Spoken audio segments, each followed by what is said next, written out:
So I look back at my life as just how my life has been unfolding. That is more, my steps are ordered than me ordering my steps.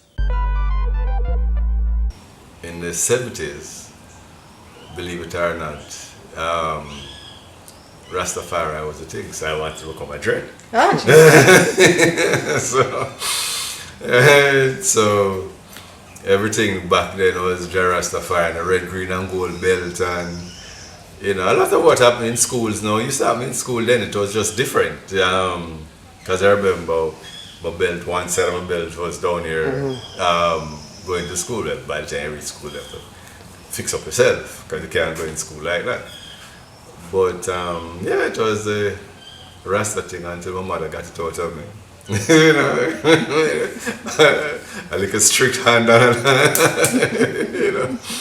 Growing up was really just survival.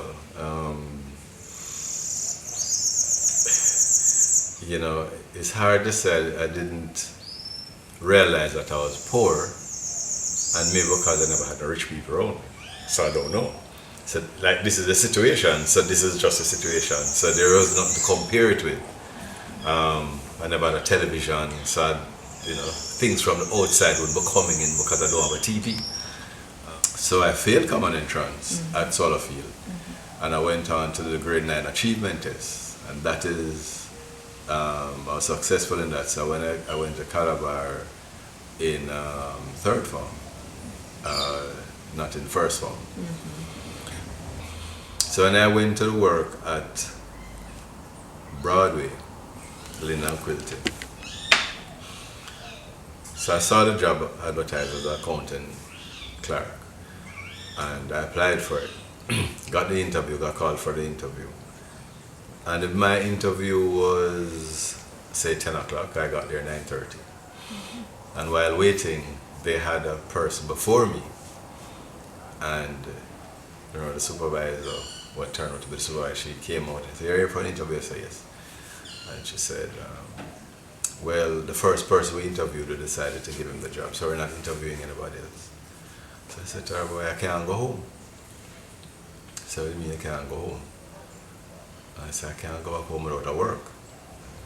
She said, "Okay, follow me." And she walked out of the office and walked on to the warehouse, and she said, "Well, we have sheets to pack, we have box to pack up. That's the work." I said, "Yeah." And I said, "Sure." From Broadway, I went to a company, AF Patents Limited. I was downtown on Tower Street. And a mix-up driving Mr. Pattinson around. So I was his driver and learning to sell chemicals because he was in the manufacturer's representative and commission agency business, chemical business. So in going out with him and taking him to his appointments and driving him around and so on, I started to learn about this thing. I remember interviewing with Wincorp, it's a company that owned by Jamaica Brothers. And on the panel, I remember there's a gentleman, Leon Headley. He's no longer there, but he's still alive. After I did well, because I knew the chemical business and I had good exposure, good exposure, international exposure. Mash up the interview. As walking, interview finished, said, "Okay." I was going through the door, I remember pushing the door and he said, "Hugh, by the way, there's a question." So I turned back and he said, "Why you want to come and work for us?" And I couldn't answer the question. I really couldn't answer the question. So I asked him to give me some time to answer the question. So I told my friends about interviews that I went on and what happened. And they said, "Why not?" And we started to think about it. They were more the one to lead it. It turned out that Richard's father-in-law, he was a lawyer, right? Still is. And he had a library. So Richard convinced his father-in-law to allow him to use the library for an office. And the arrangement was that they would pay the administrative costs, so they'll pay for the lights, the rent, and so on. And I would cover my cost. which is if I had to take somebody to lunch or whatever it is that I wanted to do, I called my cost. They weren't going to cover that. And my part of the role was the sweat equity. So I was the one working, they were supporting. And so that is basically how Paramount started, on the floor of Daryl's room. The first year of business, looking back now, I'd say it was rough, but when you're really doing something, you don't, the measure of whether it is hard or is easy wasn't a measure. It was, you had to do it and you just do it. So it's more, I had no choice, really. I don't have no work. Yeah, this is all now I know. So I just had to make it work. If I look back at my life, there wasn't, if I wanted to do anything or to own anything, it would be minuscule compared to if you put it at things. No. Meaning, if I wanted to own a car, but I don't want to own a ladder. If I never own a ladder, that would be the end of my thing. But I'm happy from now till next year.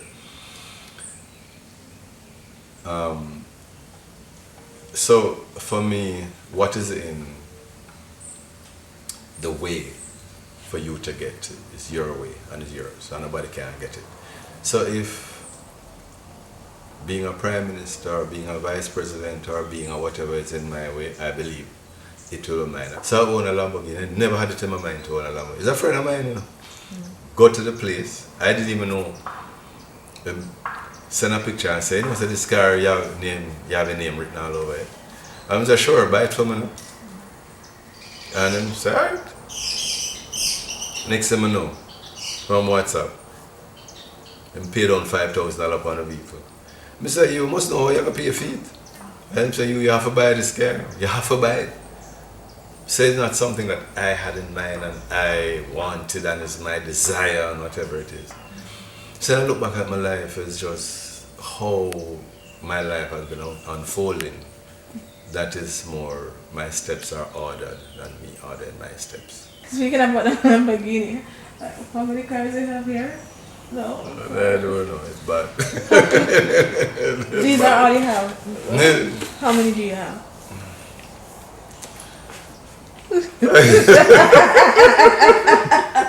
When I got into cars, I used to fix up car. I had a Mini. I soup it up. Them call it back in the days. I used to have like an Illman Imp that I got. I didn't buy it. It was, you call it a loaner. I didn't own it, but I fixed it up and had it. So the interest started to build, in the cars. But even these cars, again, it had very little to do with me.